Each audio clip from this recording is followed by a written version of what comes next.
think doing Yes. intros is just extremely weird for me, and that's why I mainly don't do them with my channel because, like, I'll post a necessary facial expression how I think of the intro because I'm very supportive. alright, fine. Alright then, so, konnichiwa, tondemo nai podcast no betsuno no episode yokozo. Kyo no tongame no bestero ba Ross Graham. Hi. That was absolutely awful. Yes. Yes. Absolutely terrible. I'll put That's when like the thing goes up, I'll put subtitles of what I'm saying.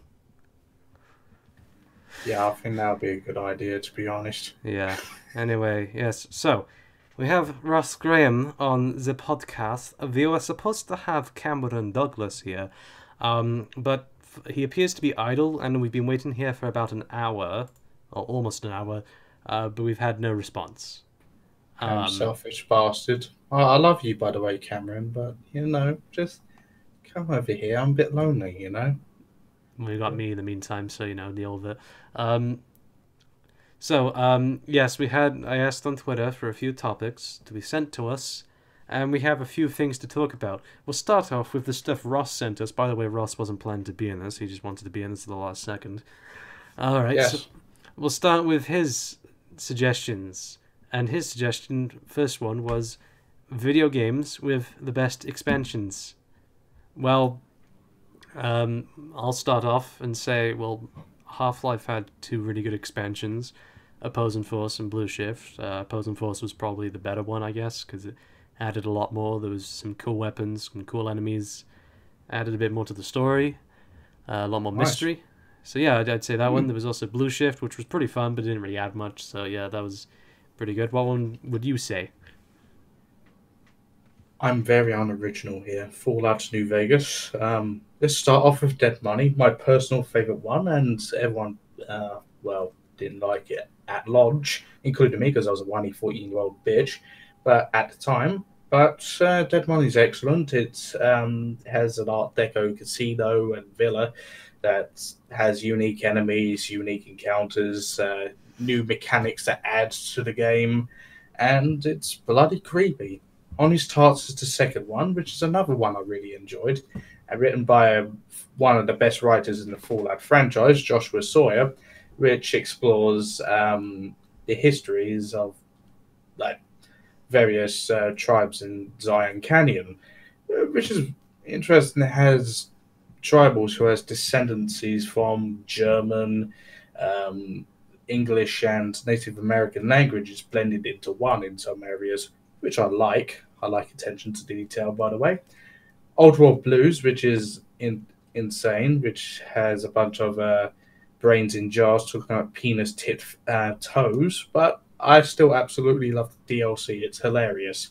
And Lonesome Mode, which is my least favorite DLC because it adds a tiny bit of backstory to the courier, and I'd rather have no barely any backstory whatsoever, but still excellent nonetheless. I still have a lot of things I liked about it. So, yeah, New Vegas has strong DLCs.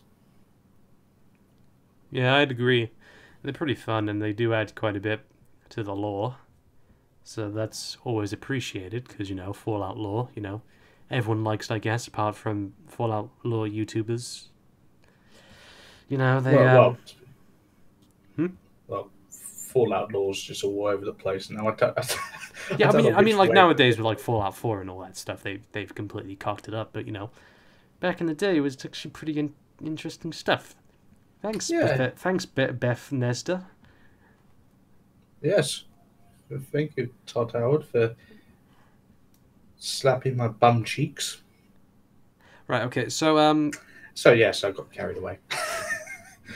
all right. So other expansion packs. Well, I guess you could count the expansion packs for Duke Nukem 3D, where there's the one where you go to the beach and you fight like beach monsters of like the enemies in the game, and there's a bunch of other weird, wacky ones, and it fits Duke Nukem style very Yeah, much, yeah, and pretty much. it's very funny, and I always had a lot of fun playing them. Unfortunately, there isn't really a way to get them as much as like easy anymore because there was a big edition of the game released, which has now been pulled from Steam and replaced with 20th anniversary edition, like 25th anniversary edition or 20th whatever the fuck it's named.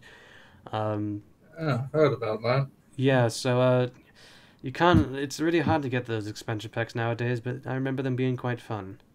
Hmm. Enjoyed them quite a lot.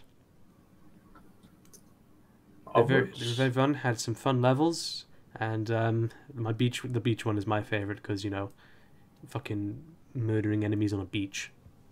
What's not fun about that, to be honest? It's like a kid-friendly version of Duke Nukem. Sounds nice. I might as well play that in the future, alongside many other games I've missed over the years. Yeah. All right. So next game with a good expansion pack. Well, there was the one expansion pack to Dead Space 2, which was severed. It was only 45 minutes long though, and it didn't really add much. So I wouldn't really necessarily say it's like one of the best expansion packs, but it is pretty fun. There's the one for Bioshock 2, Minerva's Den. So, well, to be honest, in Bioshock as a whole, there's only like 3 expansion packs I generally liked, and like the rest range from okay to just challenge rooms in Bioshock 1, which isn't that great. Yeah. But no, I enjoyed Barrier at Sea, despite it's very decisive nowadays. Yeah, I don't know. I mean, let's see. I'm gonna have a lot to say about that when I get around to talking about it with Bioshock Infinite. Yes, and I'll just add a bunch of Master Chief death noises to everyone there. Yeah. Yeah, but Minerva's Den was quite a good one. I like the fact that you get like a fucking laser weapon with it and you shoot people with it. That's fucking cool. I also really liked the character Charles Milton Porter as well. Yeah. It's just refreshing to have a decent human being as a character in Bioshock, because like most of the characters in Bioshock either did something really shitty in the past or did in the actual game itself. Well, Charles Milton Porter is actually a genuine good person. So, yeah. Yeah. I mean, it's the world of Bioshock. It's miserable. It's horrible. Everyone's a villain. Oh yeah, because Atlas doesn't respect the Whammons. Like he beaten one to death with a wrench because he doesn't respect the Whammons, and Nobody disrespects Whammons when I'm around. Well, of course, like that fucking piece of shit like hit a woman, and that's not respectful. In 2019, like if he gets caught with that now, he's going to get crucified. And well, to be honest, he did lose his cock, so that's a fate worse than death.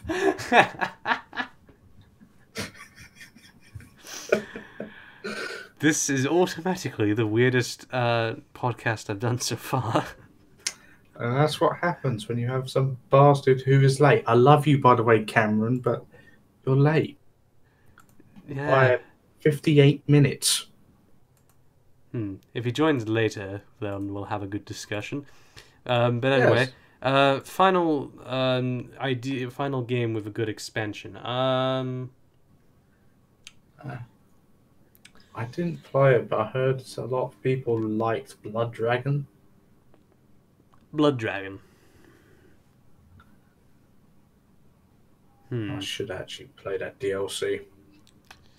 Yeah, I don't know. Good expansion. Moon Crash for Prey. That's something that I'll have to play as well. Yeah, Moon Crash is great. It's really fun. I love Prey, so I'll most likely enjoy that as well. Yeah, it's really good. I like Arcane. Me too. I like Arcane. What other good expansions? Alan Wake's American Nightmare. Oh yeah. Anything other than Halo 5. Well, there's never really been an expansion pack for the Halo games. Oh really? No. I think ODST was supposed to be an expansion, but then it got re-released as its own game. Yeah, thanks to Microsoft, just thought, you just add $60 to the price. Oh, okay, Microsoft, I'll make it full priced. Despite it should be. ODST is a great game and all, but like, it shouldn't have been $60 at release. No. Well, $39.99 in the British Isles at the time. $39.99, mate. Yeah. I think I bought ODST with an ODST controller, but that controller no longer exists anymore because I can't look after stuff for shit back then. And also, I shared a room with two brothers, so it's impossible to have things work in my house at the time. Mm-hmm. Yeah. One final example of a good expansion pack. Resurrection of Evil for Doom 3. Kind of fun. You got Super Shotgun back. You got the artifact, which makes slow down time. I guess it's fun. I don't know. Trying to think of a really good expansion.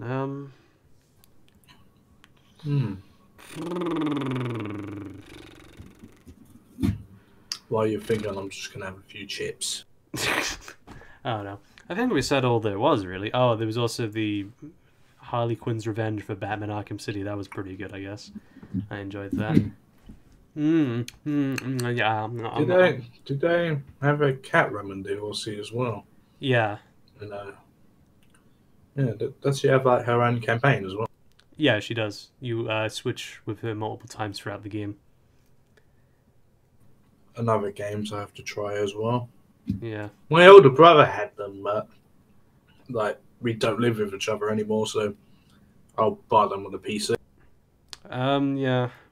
They're pretty good games. Yeah, I think that's about it in terms of expansions. There's a lot of good ones out there, but there's also a lot of bad ones out there. Yes, the workshop DLCs in Fallout 4. Oh, don't get me fucking started on that shit. Oh yeah, we're gonna have paid mods for Skyrim as well. You know, we're gonna have paid mods for and Fallout 4. Yeah, and Fallout 4, and all this other crap. You know. Yes, Don't forget the Atom. The Atom Shop is like paid mods. Actually, it's not paid mods, just microtransactions that costs $18 for power armor skins. But I digress. It's a bunch of stupid shit. Anyway, Indeed. So, next thing Ross asked us to talk about.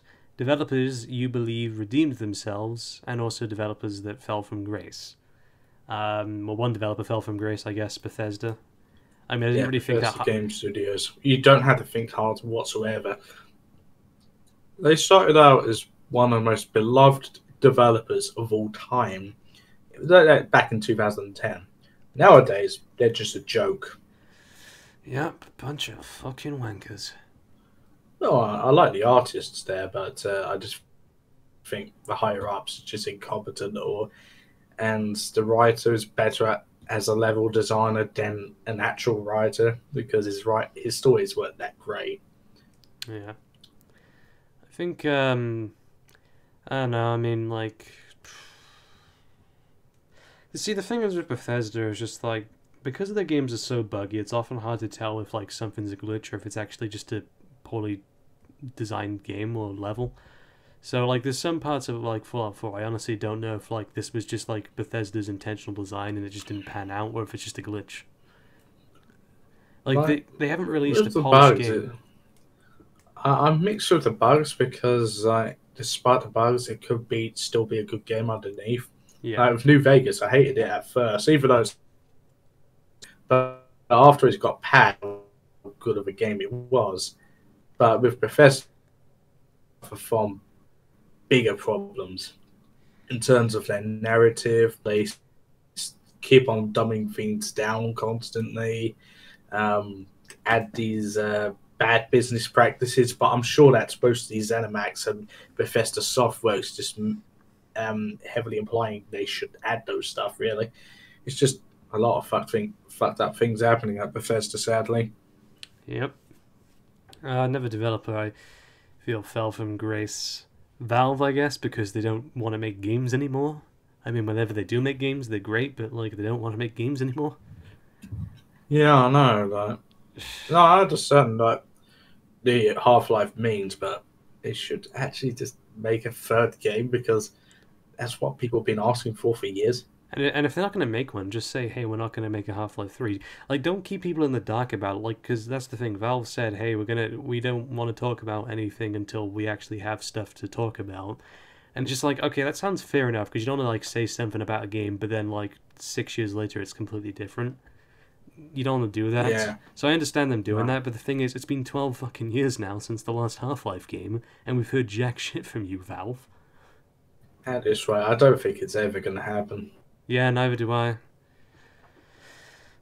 I mean, they released the. I mean, like the main writer for the games, Mark Laidlaw, released like the script for it on like in like 2017.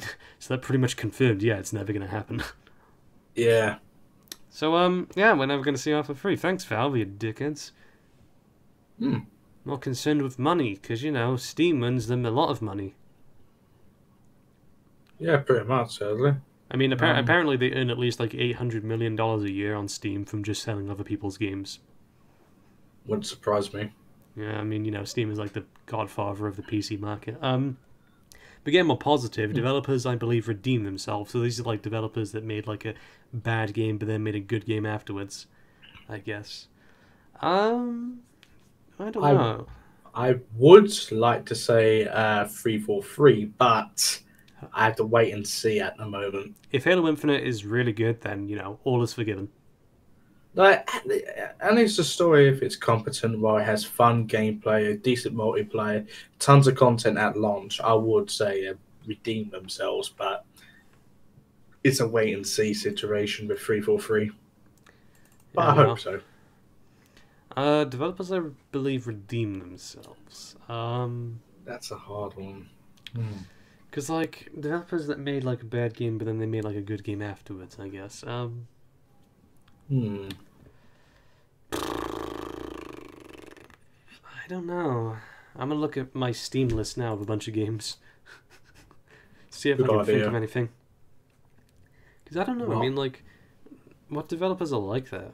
I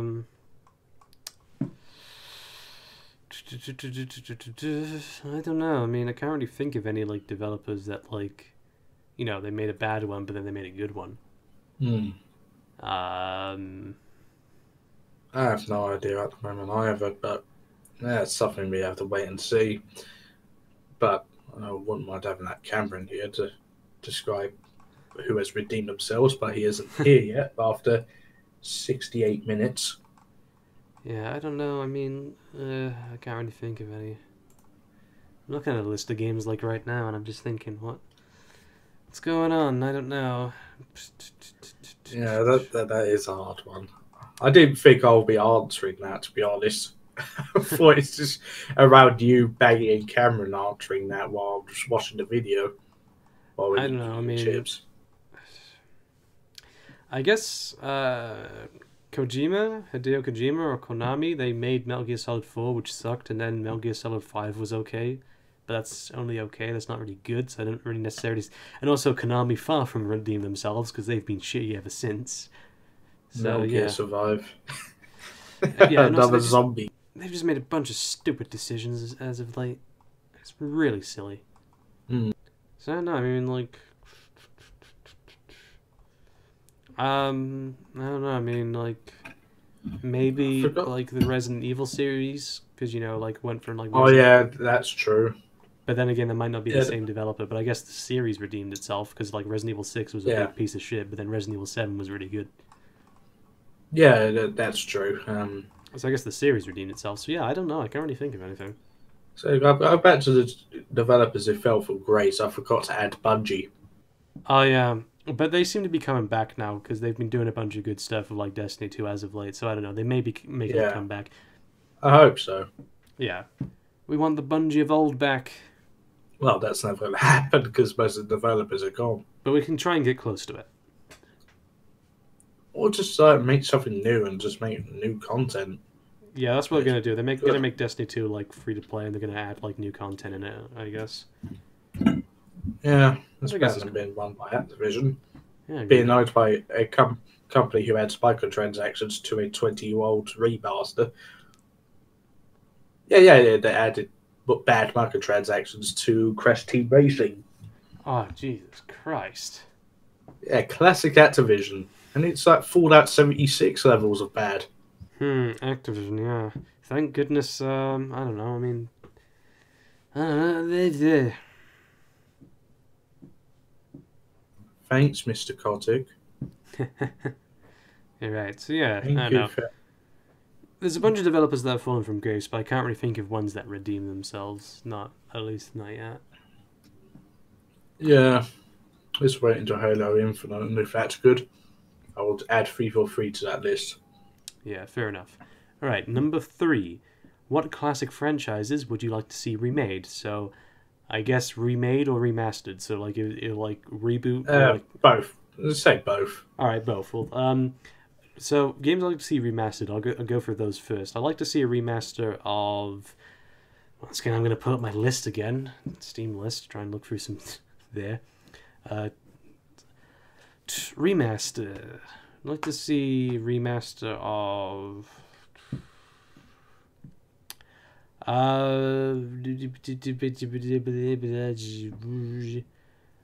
Maybe Max Payne 1 and 2, maybe bring them to like modern day consoles, like 1080p 60 frames per second, Yeah, that sounds like a good idea. because they aren't even backwards compatible. The last time those, because like the consoles those two games are available on are on the original Xbox and PlayStation 2, which not many people own nowadays. So I don't know. I mean, you don't even. I think I don't know. Maybe like up the graphics a bit.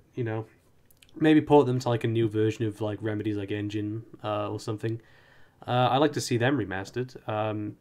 New graphics and all that. I mean, people have already done that on the PC. People have like there's like graphics mods for it to make it look better.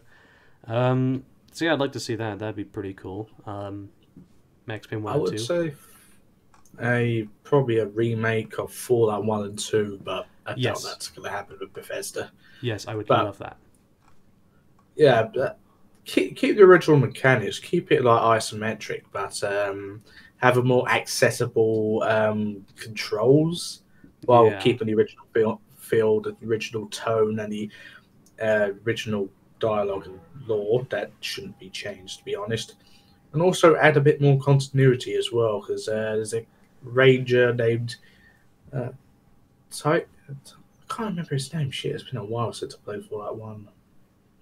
But he's one of the companions, and he mentioned he's wearing a duster, which is basically the Desert Ranger combat armor you see in New Vegas. Yeah. Another game I would say So similar Fallout to like 3 the terminals and like the Halo remasters, Oh, where it yeah. adds a bit more to the lore. yeah, add a bit more context. Yeah. I would say Fallout 3 as well, because the Steam version just doesn't work on modern hardware, so they just need to actually make it work on Windows 7, 8, and 10. Yeah. Actually, I just got an idea for a bunch of games that could be remastered. Some Good of the idea. old Splinter Cell games. I'm actually playing through. Oh, yes. I'm playing through Pandora tomorrow. Right now, because that's going to be my next video. I'm going to be doing it on Pandora tomorrow. The PC version of Pandora tomorrow was so awful that you can't find a digital copy of it anywhere. I had to go on like eBay or like Amazon or whatever and find an actual physical copy. Or like, actually, no, I didn't get it on like there. I got it from like my local like GameStop, game store, whatever you want to call it. Sex, I think it's called in the UK. I don't fucking know. But I went there and they had it there. I was just like, okay, I'm buying that. That's how awful the PC version is. Just like they pulled it from digital stores, like right after, like you can't find it on like Steam or whatever. Damn. I mean, like I got it up and running with like modern like widescreen and all that, and it doesn't run too bad. But like if you run it just vanilla, it's just like it's bad. And the issue is just like even if you were to get a PC copy of the game nowadays, you can't play it without installing patches because it had a DRM thing with Ubisoft. But the thing is, the DRM service was shut down like 10 years ago because the game came out 2004. It's 15 years old, so it was shut down years ago. And so even if you bought a copy nowadays, you can't play it without bypassing it. Shit. You have to get like the thing called the no CD crack to actually play the game. It's a bitch to install. Perhaps in 20 years' time, I would add a remake of Infinite, so it's Yeah. like the E3 demos. But Yeah. Well, actually, yeah, that'd be cool. I Like, would add that. yeah, that'd be cool. Like, make it like a remaster of Bioshock Infinite, but also like maybe like in like the extras menu include like some cut content from the game, similar to like Bioshock 1 with like the museum. Yeah. That'd be cool. Not just that, just like a alternate version that just that is basically what the original intention of the developers. Well, it did happen thanks to technology at the time, but I would love to play through that version of Bioshock Infinite. Yeah. Aren't they already remastering System Shock 2? Yes. Alright, I was going to say System Shock 2 because it's one of my favorite games. Funny enough, also Ken Levine worked on that game. And they're remaking System Shock 1, but just remastering number 2 with, I think, more updated models and, yeah, it's just updated textures. And Well, that's weird because they're going to use like an engine from like 20 years ago. Hmm. I don't know. One of the things I like to see remastered, maybe some of the old Tomb Raider games because they control like shit nowadays. Literally, actually, here's a fun fact. I was originally going to do a video on like the first Tomb Raider, but I quit like 5 levels in because I was just like, this game controls like shit. I'm done. It was so frustrating to play. I was just like, no, I'm done. Maybe the Quake games. Those would be fun to get like a remaster of, for modern systems. Oh, yeah. Yeah, I like Quake 1 and 2. And 3, get 3 back up there, repopulate the servers. Maybe have crossplay, that'd be awesome too. Oh, that'd be great. Yeah, fucking awesome. Maybe remaster Honey Pop. Star Wars Super Bombard Racing. Yeah. That has to. I would say remaster like a game like Bayonetta, but like that game doesn't really need a remaster right now. Like there's some games that just don't really need a remaster anytime soon. Like people were wondering why like they didn't do like a Halo 3 anniversary, but it's just like, well, Halo 3 doesn't really need an anniversary. The game still looks good like 10 years later. And also you want to see it in HD because she partially gives you a bonus. True, yes, but I don't know. I mean, like, so I guess one more game would be The Matrix Path of Neo, which me and Baggy will be doing a video on soon. Nice. Maybe soon, whenever he gets back and whenever he's able to do stuff. Because because the thing is, like, the game released on the original Xbox and PlayStation 2, but also the PC. But the thing is, the PC version, it is still a playable version. Really, the only issue with its performance is the fact that the game's capped at 30 frames per second for whatever reason. I don't know why. It's weird, but but there's a few graphical glitches with the PC version. Not like anything major, but it's noticeable. So really, the best way to play the game would be to emulate it, because that way then you can play the original version, because the original version works fine. So no, maybe Makes remaster sense. that. I mean, they won't remaster it because it's just like it's Atari. So what are they going to do? They're not going to remaster it. Plus, the developers of the game don't even exist anymore. No. They got shut down a year after the game released. I would add a few games because one of my main friends named Jack would say Time Splitters. Oh yeah, Time Splitters. I'd love to see it. Commander Keen. How about we have Commander Keen remastered? But not on mobile. Yeah. I hate it when they do that. Like they remaster stuff and it's only on mobile. Fear. I like to see the original Fear remastered with new graphics because that'd be fucking awesome. Yeah. Maybe I don't know. Maybe some of the old Star Wars games like Dark Forces. Oh yeah. Jedi Academy, Jedi Outcast, Dark Forces. I would say a modern day Battlefront, but not the EA ones. Just remaster like the original 2005 Battlefront 2 and like a new engine, and then there you go. People will buy it. Yeah. Yeah, just completely copy and paste it, but just add the Clone Wars characters and add the sequel characters, I guess, as well. But then again, it's owned by EA, so it's just like I don't think it's sad because like when these games were under the thing of LucasArts, we got like 10 Star Wars games in like the 2000s. In like the 2010s, we've literally gotten like what have we gotten since EA has taken over the franchise? Battlefront 1 and Battlefront 2, both of which were shit. Thanks, EA. Well, before that, we just had the Han Solo darts. Yeah. I'm Solo. I'm Han Solo. I'm Han Solo. I'm Han Solo. Franchises I would like to see rebooted. Fear. Actually, I'd like to see that rebooted. Get rid of Fear 3 because that thing's a big piece of shit. Here's an idea. How about they do a reboot, but it's actually a sequel to Fear 2, and they could just continue off of that, and they just act like Fear 3 never happened, which would be easy, but considering that the third game isn't even developed by Monolith, the developers of the first 2 games, so they could just easily be like... Pretty much. Yeah, they could just easily be like, it's not ours. Do it, get rid of it. Dead Space, I think, because a lot of people have been saying, what if they do a Dead Space 4? But I think a reboot would make more sense than a Dead Space 4. Yeah, so after Dead Space 2, Yes, and after Dead Space 2, just completely get rid of Dead Space 3. I would Um, say, well, the bias in me would say Fallout, but I don't want to use that for every single example Fair enough. because, Reboot yeah, Duke Nukem? yeah, that'll be cool. Yeah, I mean, I Um, know the like Duke Nukem Forever people aren't a big fan of that, but I guess like years later people might forgive it. Maybe, but Um, hopefully, if it's good somehow. Reboot Max Payne, make and yeah, I don't know, maybe. You don't have to say much. I completely understand. Actually, no. Here's an idea. Don't reboot Max Payne. Just leave it how it is. Just leave it at the second game, because that's how it should have ended. Yes. The second game gave a satisfying conclusion to the story. We didn't need another third. We didn't need a third game that just did the same shit. Anyway, that's No. I could go on about that forever. I don't know. I mean, like maybe. Well, they're already doing like a System Shock 3. I think they have a System Shock 3 planned. So I would say System Yeah, Shock, but they already have a third one. I think they're developing it at the same time as the System Shock One. Yeah. I think the reason why they're remastering and remaking the first two games is so like when the third game comes out, like most people nowadays have already played the first two.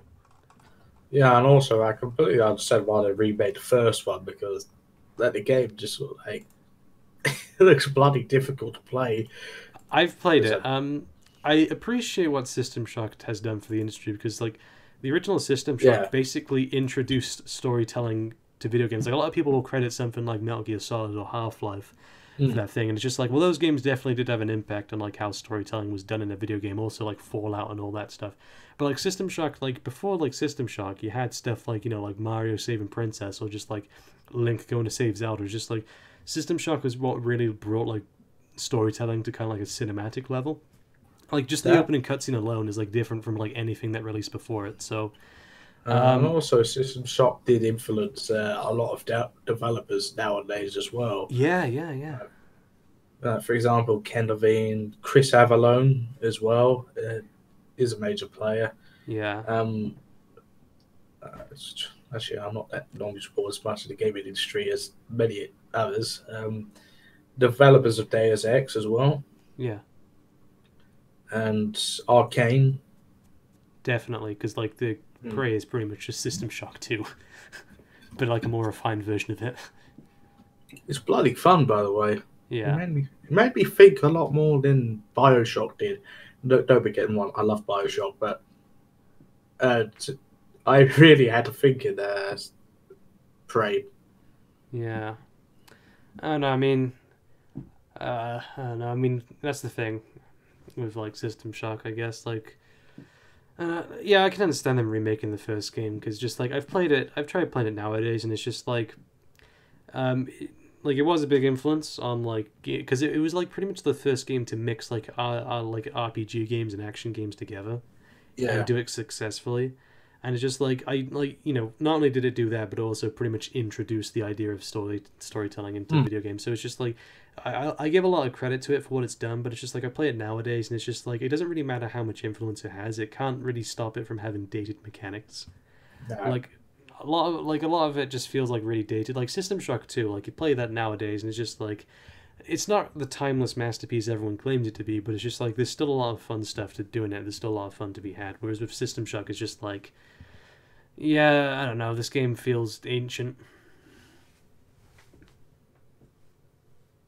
I pressed the wrong button. Yes. Um, I mean, the death scene in the original System Shock when you die, that still haunts me to this day.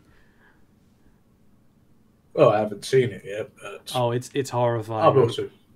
I might send it to you later when like you die at like any point in the game. It's just like there's this horrifying death screen, and it's just when I first saw it, I literally shat myself, and I didn't sleep for weeks because it was horrifying. Sleep for weeks. Yeah.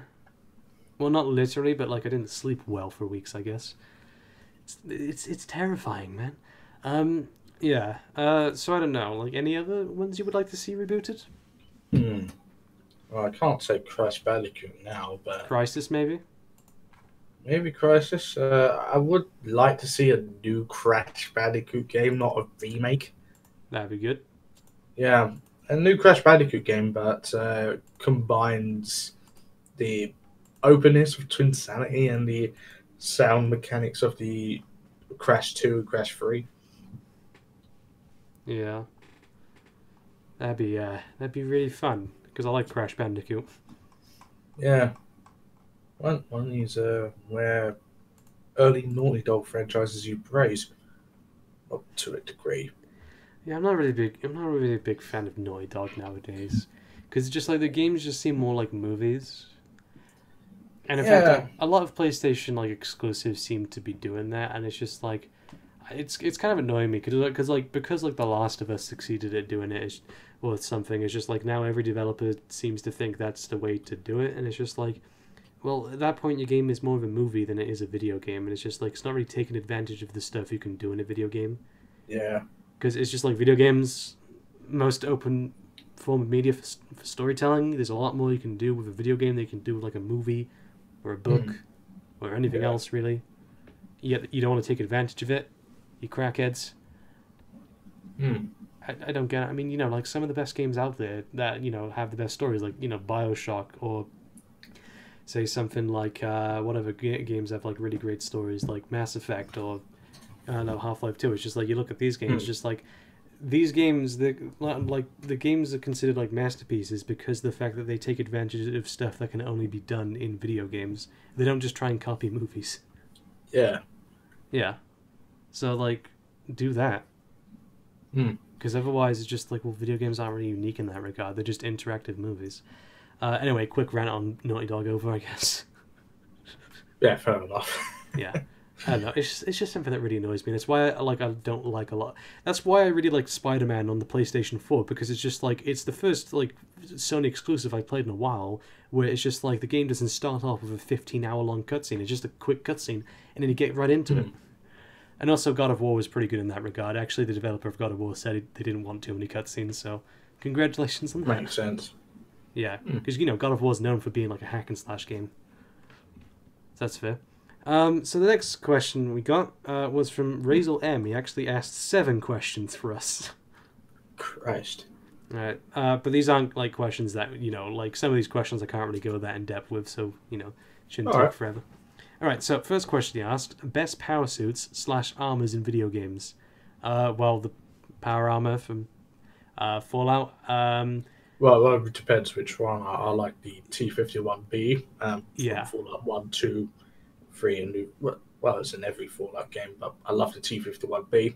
I think that's one thing that like I was kind of interested in with Fallout 4 was like they were going to introduce power armor, and it was just like well, it's kind of like a vehicle that you can move around in. But it's just like it's done in like really poorly, and they have to retcon the lore by saying like, oh, you have like these power things you shove into the back of it, They even though didn't need to do that. They even though could, even though in like the previous Fallout games, just like it says like the power in the power armor lasts for like 15 years. and also in the T-51B suits and beyond has the T.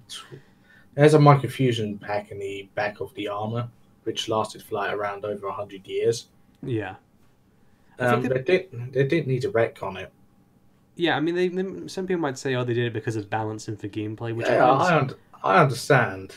but there's too many like power cores you can pick up throughout the game, so it doesn't really matter anyway. I never run out of like power for the power armor throughout my entire playthrough of Fallout 4. And also, the power armor is extremely common as well. You can actually get it in level 1. Yeah, it's like so close to like the ground, like not the ground, but like the area, like the spawning area. In the Sanctuary Hills, I think. Yeah, I think so. So it's just like, well, what's the point? And no, actually, no. You get it like on like the roof, and you get like a minigun. It's just like, well, that kind of ruins like progression. But, With but before we going off like how Fallout 4's narrative just gets you the power arm and shoots a death claw pretty much straight away after you start from the game, they could just handled it differently by making the power armors rare in the late game item, and the new power armor mechanics could have worked. Yeah, and I just kind of ruins progression by having the player like just immediately get in a power armor with a minigun and take on a Deathclaw because it's just like, Yeah, well, you're kind of blowing your load too early at that point because it's just like, well, the game's supposed to like build up and like it's supposed to get more exciting as the game goes along. but Having they like the did best part happen in like the first 10 minutes is they just did a similar thing in Fallout 3 with the Fat Man and the Super Mutant Behemoth. yeah. But I don't know why. but before we go on for Fallout, because I could go on for hours by this, and I don't want Yeah. to piss everyone off by talking about how this X, Y, and Z pisses me off. All right. So let's move on to other power armors. The Mjolnir armor from Halo. I love Uh, the Mark V. I love the Mark 5 as well. I love the Mark 6 too. Mark 6 is Yeah. pretty awesome. Really cool armor. Some Halo fans always complain about it being impractical, but it's just like, who fucking cares? Um, Well, they don't like the ones they like. Don't have dick protections, and that's a major issue in my part. yeah. Other armors I like the HEV suit from Half-Life. It's pretty cool. It has like chainmail along it, so it has like a chainmail texture, so it's always cool. Like it protect you from like knives and like swords. That'd be cool. But I also like how it's like I like how they took a more realistic approach with the armor in that game because it's not like an actual like armor built for combat. It was just like built for testing, but it just so happens to be resilient to bullets because like the materials it's built out of, and you work as a scientist and you had gun training, so I guess it makes a bit more sense. Yeah, So that's cool. It's just like they want to have like the traditional like video gamey elements, but they also want to have an element of realism to it. So that's cool. Other cool power armors. I guess the Praetor suit from Doom 2016, really awesome suit. Basically indestructible. well, you can't say anything bad about that armor. It's fucking awesome. I know. I mean, like it's. Yeah. I know a lot of people might say it's like a rip off of Master Chief's like armor, but I don't really see it. It looks like the traditional Doom guy armor. Just this time he actually covers up his arms, but in Doom Eternal he's not going to cover up his arms. Yeah, I can't really say anything bad about the armor. I absolutely love it. It's just a modern day interpretation of the original armor. Pretty much, yeah. Don't know what else. Um.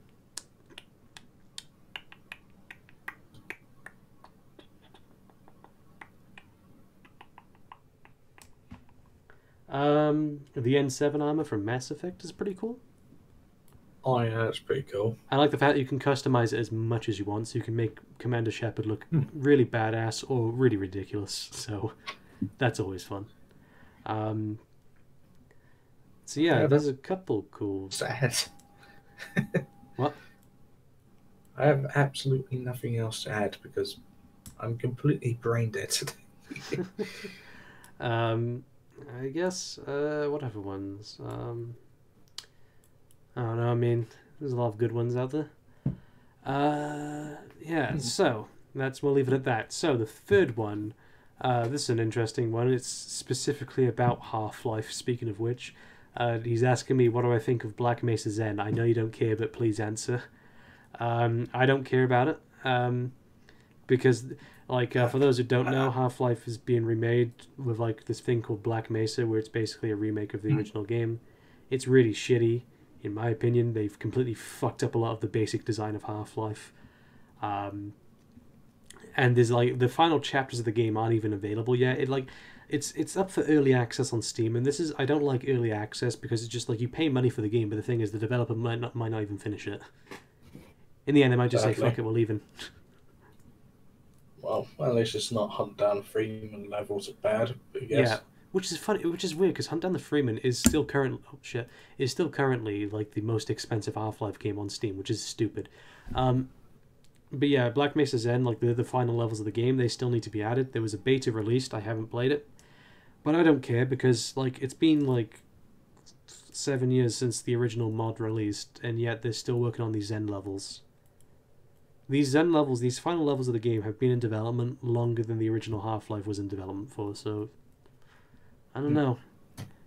I'm not. I mean, I know it wouldn't really make it a good thing anyway, because just like the rest of the game's shit. So it's just like, well, they're only really adding on the ending, so it doesn't really make up for the other 2/3 of the game that's shit. So I don't know. I Shall know what we? Because I have nothing else to add.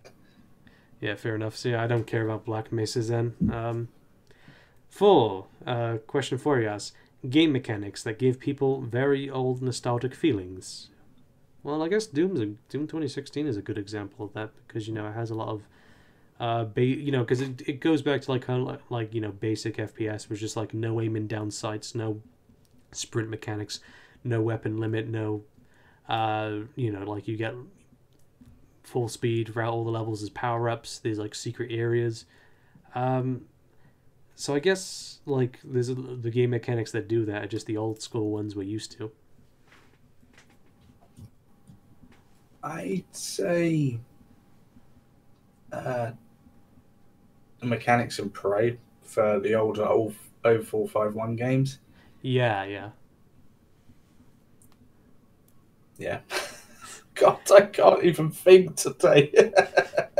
I mean, like to talk about Fallout another time. I think that's something the newer games in the series could try and learn from. Is just like, well, how about you try and look at like the older games and you realize the reasons why the mechanics in those games worked is because they were always consistent, whereas in like games like Fallout 4 and Fallout 76, the game just is fucking changing on a whim every single time, and so the game can't adapt to it all the time because it's made for one specific purpose. But yet the game tries to make you do a billion different things throughout it. Even though if they do have the older mechanics again, I still don't like their writing. Yeah, but I guess the games would at least be better. It would be more playable to me. At least it's not as bad as the Fallout 4 dialogue system, but that's a whole other subject. Yeah, I don't know. I definitely think it's possible to do like more old school mechanics in like games nowadays. Like once again, Doom and Yeah. Prey. People love those games, and they had a lot of like old school stuff in them. But I think the thing is, you can't just do purely old school because just like I feel like there are some things that should stay in the past with video games. But I definitely Oh, think almost like forgot to mention the Outer Worlds. oh yeah, the Outer Worlds. That's going to be like it's kind of based off Fallout because it's like it's Obsidian. Fallout New Oh Vegas. yeah. Well, So they did mention it's they made it to make the fans of New Vegas happy because the past few Fallout games hasn't been fun for that audience, including myself. So yeah, yeah, I love the look of the dialogue system. Tim Kaine, Leonard Boyarsky were working on it. It's just something I always wanted, and it's technically a spiritual successor to Fallout with a slight aesthetics of Bioshock to a degree, which is nice. yeah.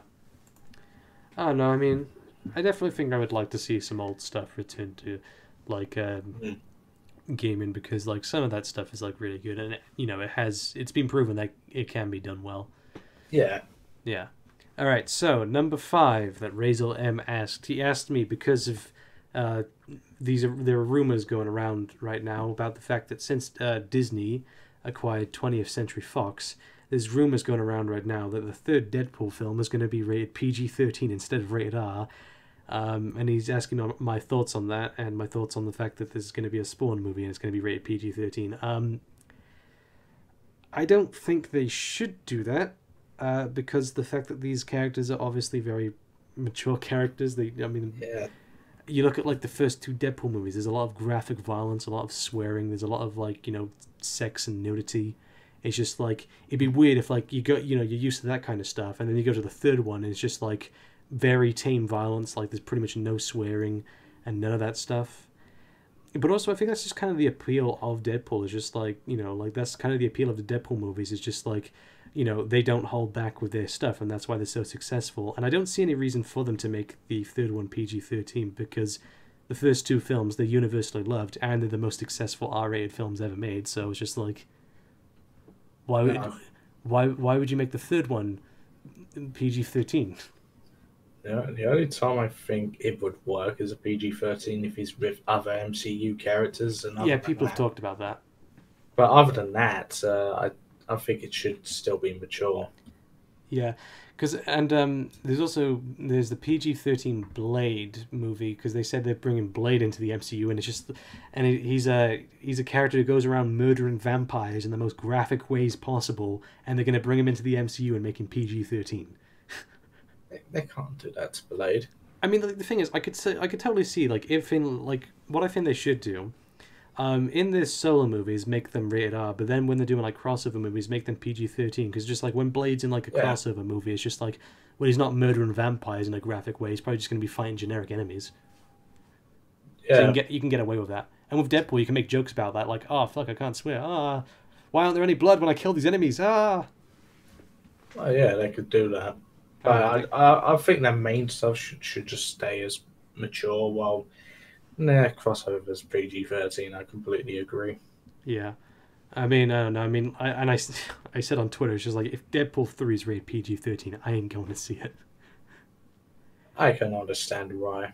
Yeah, because it's just like, well, at that point, you don't care about the source material or the character, and you don't understand the character. If like I said before, the first two films. Everyone loves them, and they made nearly like $800 million at the box office, which they made more money than a lot of MCU films made at the box office, and they made more money than like most DC films at the box office, despite being rated R and despite being about a more obscure comic book character. I don't get it. Because God forbid Disney does anything R-rated. That's the thing with Disney. I constantly hear about how Disney is just ruining the movie industry nowadays. There's like the one like parody of like Hitler that like coming out and like they're afraid it's gonna not be good for their audience or whatever. It's just like it's a parody. Despite the fact Disney actually had Donald Duck as a Nazi. Yeah, but then again, the excuse you could use for that was it was 70 years ago, so I don't know. Yeah, it was a long time ago, but it still makes them look like hypocrites. I don't know. I mean, like Disney, just let people do what they want. I mean, if it's going to be successful, why change it? Yeah. If it ain't broke, don't fix it. Deadpool works as he is. Don't try and change him. I agree. Yeah. Anyway, enough ranting about that. All right. Yes. Number 6. Your greatest and worst VR experience. I never used VR before. I've only had 2 experiences with VR, both of which were my best and worst. One of them was it was at this amusement park I went to, and they had this one area where it was like a VR game where you could play it and you could choose what one you wanted to play. It's one where you're in like a hospital and like you're killing enemies. By the way, the character models, they just ripped them straight from Left 4 Dead. I noticed immediately. It's just the character models from Left 4 Dead. But I played through it and it was actually pretty fun. You get like dual pistols, you get to like kill like waves of zombies with dual pistols and shotguns. And it is quite scary, especially with the sound effects. So yeah, that was pretty cool. The other time was when I was playing like one of those like Fruit Ninja games where you slice like pieces of fruit with swords. That was pretty fun, but Oh yeah. I think the thing is with VR is just like it's still in its infancy. Like there's like the technology right now is still very impressive, but it's not advanced enough to do what it really wants to do. That's why there's no like actual like official like AAA like big budget like VR games. There's like test games for like VR or like demo games or small games, but not like actual big games. No, there's already been a few big AAA games that manage VR. Is Fallout 4, Skyrim, and Doom, I think. And also, LA Noire was put into VR, and there's like a bunch of funny videos on YouTube where people just act like retards, sticking their fingers in like coffee. And there's like this one video. It's just like the guy I think the video is named like autistically playing LA Noire VR, and it's just the funniest thing ever. Like he drops his shotgun at like the loading point, but then the game moves him along. He can't go back to get his shotgun. And then there's another one where he's picking it, like they're examining the bullets on the ground, but he's just picking them up and tossing them across the street. Or he's just crashing the car into other cars. It's funny. That's like the thing with like you VR. also slap people? I think you can, yeah, but like they don't react to it. Oh. That would be But fantastic if they do. yeah, but also there's like the ending sequence of the game where, like, spoiler alert, the main character dies, but the whole time he's doing it, he's just doing like the OK sign with his hands. That's the thing with like VR as well. It's just like the thing is with VR is just like it has the potential to have like, do you know, like really grip you into the game, but it also has the potential for the player to just fuck around. And like, Because we're all childish assholes.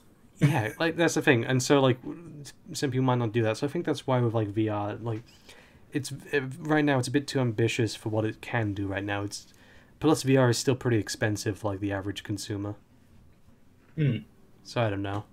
We'll see in the coming years. But anyway, seventh and final question from Razor M, and then we can move on to the other ones. Why an edit button should and shouldn't be implemented into Twitter, and why? I make a lot of typos. I think it should be put in there, but I think what they should do a similar thing to YouTube, where they have like it says on the side it's been edited, but also when you click on the edit button, you can see what the original thing said. Yes. Because that way, then, like, if they try and change like a tweet, so they're just like, oh no, I didn't say that. You can see what they actually said. But if it's just a typo, no one's really going to care. Like, you just click on the thing and just like, oh, they just made a small typo. They just wanted to correct that. That's fair enough. Yeah, so I think that's the perfect way to do it. well, I had one time late night gaming noticed I had written defiantly instead of definitely, Yeah. and he made a whole big deal out of this, and it's kind of embarrassing. Hmm. Once you notice it, it bothers you. That's why I want an edit button. Yeah. Fair enough. Yeah, I think that's the way it should be implemented because there's no downsides to doing it that way. I can't really think of any downsides to doing that. Well, I could think of a downside. Somebody who made an ass of themselves and they changed the comment to the point of them looking like a genius. But then again, you can view the original like tweet of what it Yeah, said. yeah. Yeah, good point. So I don't know. I think that's the way they should do it. And I think they should do it. But yeah, that's my response there. Anyway, we're finally out of Razor N's questions. We're finally on to other people's questions. Assassin Wolf, also known as Just Waiting for Fear Inclement by Hammers or Spanner, whatever. He asks us, foreskin, good or not? Um, Is it good or not? Is it good or not? how about just one of us say yes and one of us say no? Okay, we'll do it on three, okay? 1, 2, 3, no. No. Oh, shit. Yes. Oh, no. I'll say yes then. Alright, on 3, alright? 1, 2, 3, no. Yes. Okay, there you go. There's your answer. All right. He also gave us a serious question because here's the thing with like Assassin Wolf. He likes to get like put like a dumb question like anime titties, but then he'll have like a serious question at the bottom. His serious question is talk about the uncanny valley and whether or not you think photorealistic graphics are beneficial for games or not. Really depends what game it is. If it's a racing game, like photorealistic graphics will immerse the player a lot more. So, like if you're inside a car, you have like a photorealistic cockpit with the track in front of you. It's just a lot more immersive than just having a very cartoony looking racing game. And if it's like a, let's say, a fighting game, like photorealistic, it's kind of boring for those type of games because in Tekken you just have the exaggerated looking characters beat the shit out of each other with cartoony effects, which works for the type of game it is. Another example I like is BioShock to a degree as well, because that game doesn't really need photorealistic graphics because like the aesthetics works for the series. It could range from very dark and gloomy to colourful depending which game it is. Yeah. So similar to Prey as well, and also Doom. Yeah. But then again, Doom has like really good graphics as well. But I guess it isn't really a case of the graphics because your game doesn't really have to look photorealistic, but it can also still have great graphics. I guess it's just games looking photorealistic. So, I think like one of the first games to me that looked photorealistic was Max Payne because they actually used photographs of like actual like buildings for the textures, so it actually did look semi-realistic. I didn't mind that And because Max Payne was supposed to be like a dark and gritty game, so it makes sense to have actual like real stuff for the textures.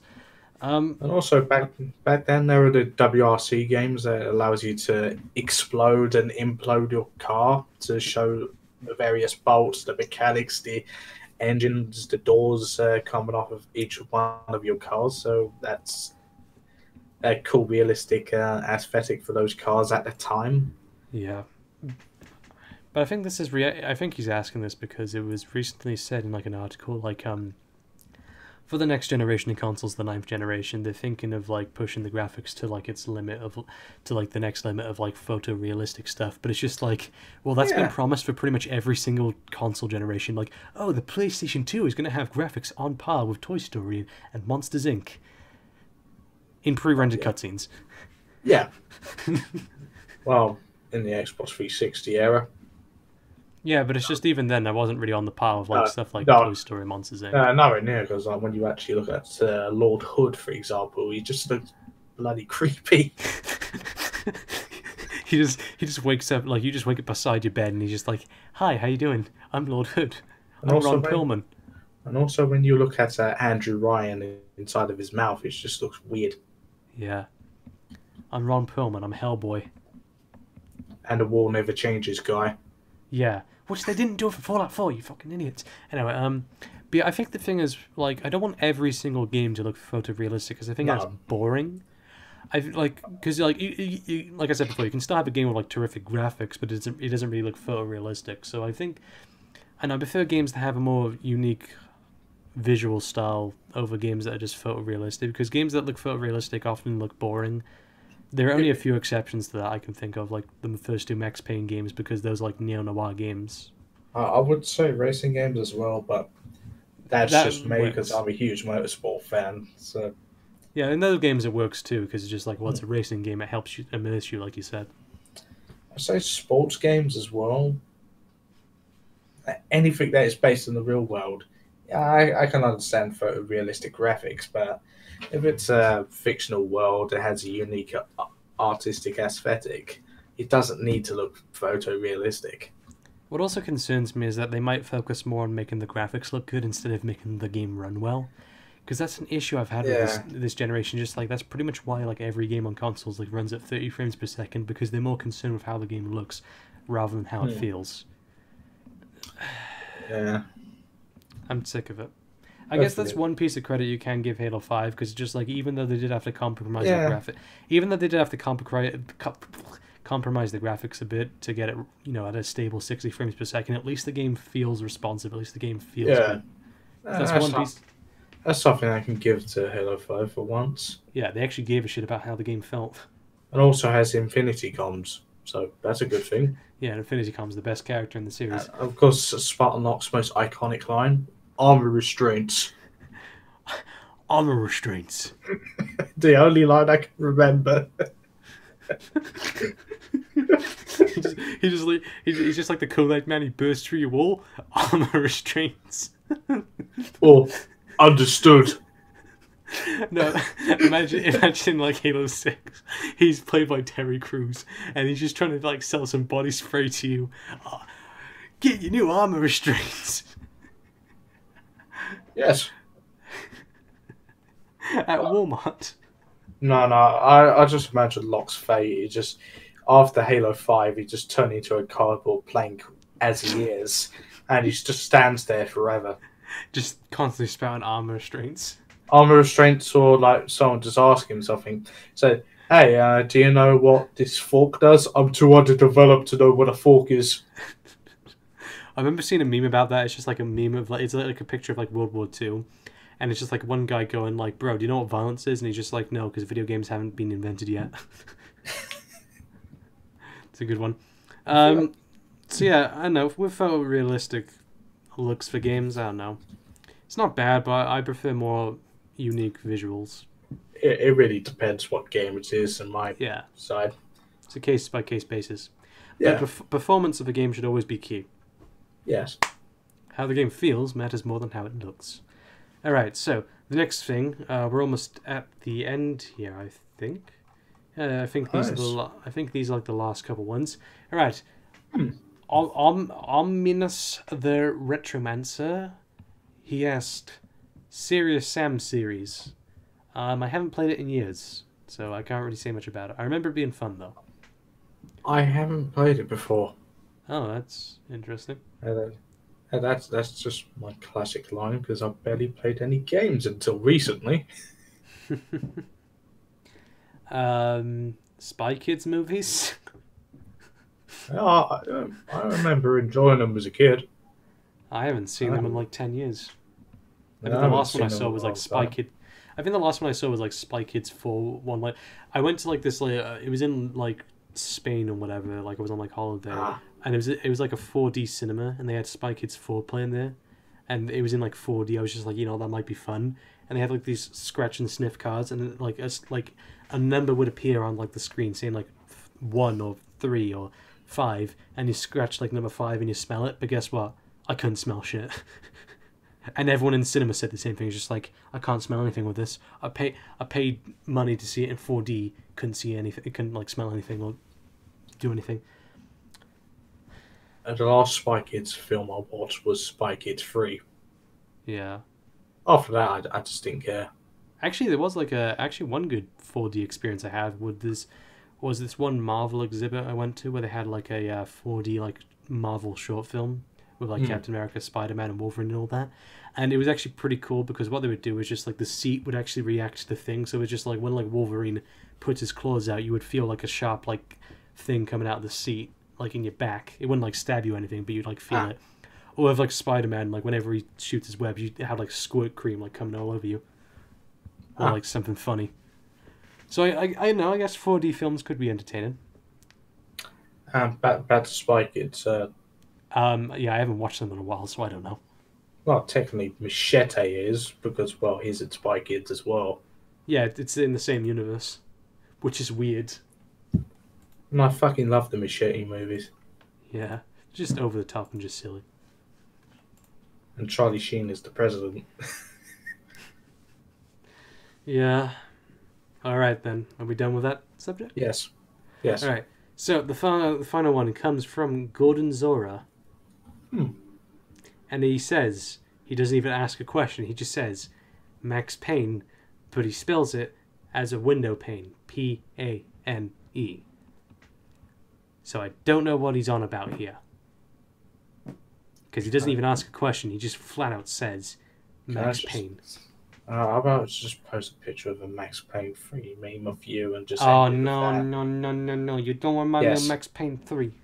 You don't remember, man. I still haven't heard anything from Cameron, so it's just like, I don't know. Nah. Say he's dead at the moment. Sorry, Cameron. I love you. I'm just going to find the files really quickly. Wait a second. No. What? Oh my god, 1 second. I have to see this because this is interesting.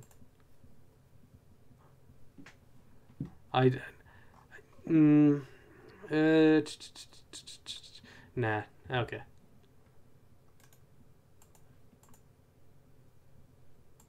Never mind. Just something I saw. Yes. I think we've covered all the... Oh, fuck. I think we've covered all the subjects people asked us to cover. So I'd say overall this was a success. Well, technically, despite I could barely answer most of it because I haven't played certain games or I don't know what some of the people ask what they're talking about as much as you, or possibly Cameron if he's there, but sorry, Cameron, I love you, but you missed it. Yeah, I don't know.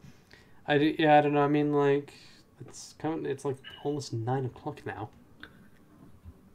Yeah, 2 hours late. I don't know. I mean, I'll try and get him like on like the 14th episode, because for the 13th one we're gonna have the virtual shadow, and I'm gonna try and have Henry and Baggy on that podcast too. We usually try and do these things like monthly, so that like more topics crop up in between podcasts, so we have more things to talk about. Makes sense. I mostly joined because I'm bored and I expected Cameron to be here so he could actually talk a lot more than I did. Sorry, audience. And maybe Yeah. next time I'll talk more and not be a confused Yeah. moron. So yeah, we were Yeah. going to have Cameron Douglas here, but instead we got Ross Graham. I'm sorry to disappoint you. No, I've enjoyed this. Hmm. It's been a lot of fun. So yeah, I think we're going to wrap this up. Thank you to the two people who are still left listening to this shite. Yes, thank you very much for bearing with us, and I hope you Yes. enjoy yourselves. Sayonara. Bye. Rawr. Rawr.